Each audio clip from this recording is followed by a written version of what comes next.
വന്ദനം. കണ്ണിനെ സ്നേഹിച്ച പൂന്താനത്തിന്റെ കഥയാണ് ഞാൻ ഇവിടെ പറയാൻ പോകുന്നത്. ഞാൻ അനർഘ്യാരോഷൻ.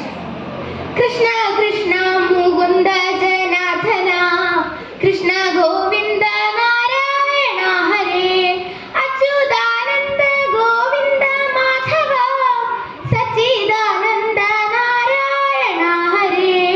ഗുരുനാഥൻ തുണ ചെയ്ത സന്തതം തിരുനാമങ്ങൾ നാവിന്മേലെപ്പോഴും പിരിയാതെയിരിക്കണം നമ്മുടെ നരജന്മം സഫലമാക്കിയിടുവാൻ. കൃഷ്ണ കൃഷ്ണ മുകുന്ദ ജനാർദ്ദന, കൃഷ്ണ ഗോവിന്ദ നാരായണ ഹരേ. ശ്രീ ഗുരുവായൂരപ്പന്റെ ഇഷ്ടത്തോഴനായി ക്രിസ്താബ്ദം 8-ാം നൂറ്റാണ്ടിൽ ജീവിച്ചിരുന്ന ഭക്തനായ ഒരു നമ്പൂതിരിയുടെ കഥ. പൂന്താനം. ഇന്നലെയോലമെന്തെന്നറിവില്ല, ഇനി നാളെയുമെന്തെന്നറിഞ്ഞില്ല, ഇന്നു കണ്ടതടിക്കു വിനാശമോ, മിനി നാളെയുമേതെന്നറിവില്ല. കൃഷ്ണഗീതം തുടങ്ങുന്ന ഗീതകളും ഭക്താധിഷ്ഠ തത്വചിന്ത പ്രകാശിപ്പിക്കുന്ന കാവ്യങ്ങളും കൊണ്ട് മലയാളികളെ പ്രചോദിപ്പിച്ച കവി. പൂന്താനം. പൂന്താനം എന്ന ഇല്ലപ്പേരിലാണ് അദ്ദേഹം അറിയപ്പെടുന്നത്. മലപ്പുറം ജില്ലയിലെ പെരിന്തൽമണ്ണ താലൂക്കിൽ നെൽമേനി വംശത്തിൽ പൂന്താനം അഥവാ പൂങ്കാവനം എന്ന കവിഗൃഹത്തിലെ ഒരു നമ്പൂതിരി. ശുദ്ധനായ ഒരു നമ്പൂതിരി. ഏറെക്കാലമായി പൂന്താനത്തിന് മക്കളില്ലായിരുന്നു. ആ ദുഃഖത്തിൽ അദ്ദേഹം ഉണ്ണികൃഷ്ണന് അഭയം തേടി.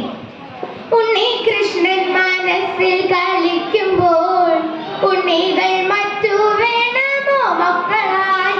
ഉണ്ണികൃഷ്ണൻ മനസ്സിൽ കളിക്കുമ്പോൾ ഉണ്ണികൾ മറ്റു വേണമോ മക്കളായി. ഏറെക്കാലത്തിന് ശേഷം ശ്രീ ഗുരുവായൂരപ്പൻ കനിഞ്ഞ് പൂന്താനത്തിന് ഉണ്ണികൃഷ്ണനെ പോലെ ഉണ്ണി പിറന്നു. തന്റെ ഉണ്ണിയുടെ ചോറുണ ചടങ്ങ് തന്റെ കഴിവിനൊത്തു വണ്ണം ആർഭാടമായി ആഘോഷിക്കാൻ അവർ തീരുമാനമെടുത്തു. മുഹൂർത്തം രാത്രിയിലായിരുന്നു. ഉണ്ണി ഉറക്കി കിടത്തിയതിനു ശേഷം പൂന്താനത്തിന്റെ പത്നി അതിഥികളെ സ്വീകരിക്കാനായി പൂമുഖത്തേക്ക് പോയി. ഈ സമയം അതിഥിയായ സ്ത്രീ ഉണ്ണി കിടക്കുന്നത് ശ്രദ്ധിക്കാതെ തന്റെ ഉത്തരം അലക്ഷ്യമായി വലിച്ചെറിഞ്ഞു. പിന്നീട് വന്ന സ്ത്രീകൾ ഇതുപോലെ തന്നെ ആവർത്തിച്ചു. മുഹൂർത്തത്തിന് തൊട്ടു മുൻപ് ഉണ്ണി എടുക്കാനായി വന്ന അമ്മ കണ്ടത് തുണിക്കെട്ടുകൾക്കിടയിൽ ശ്വാസം മുട്ടി വെച്ച തന്റെ പൊന്നോമന പുത്രനെയാണ്. എന്റെ പൊന്നു മോനെ, നിനക്ക് എന്തു പറ്റി? കണ്ണു തുറക്കട. അവർ വാവിട്ട് നിലവിളിച്ചു. ഇത് കണ്ട പൂന്താനം തല തല്ലിക്കരഞ്ഞു. ആറ്റുനോറ്റുണ്ടായൊരുണ്ണി, 1000 നേർച്ച നേറ്റുണ്ടായൊരുണ്ണി,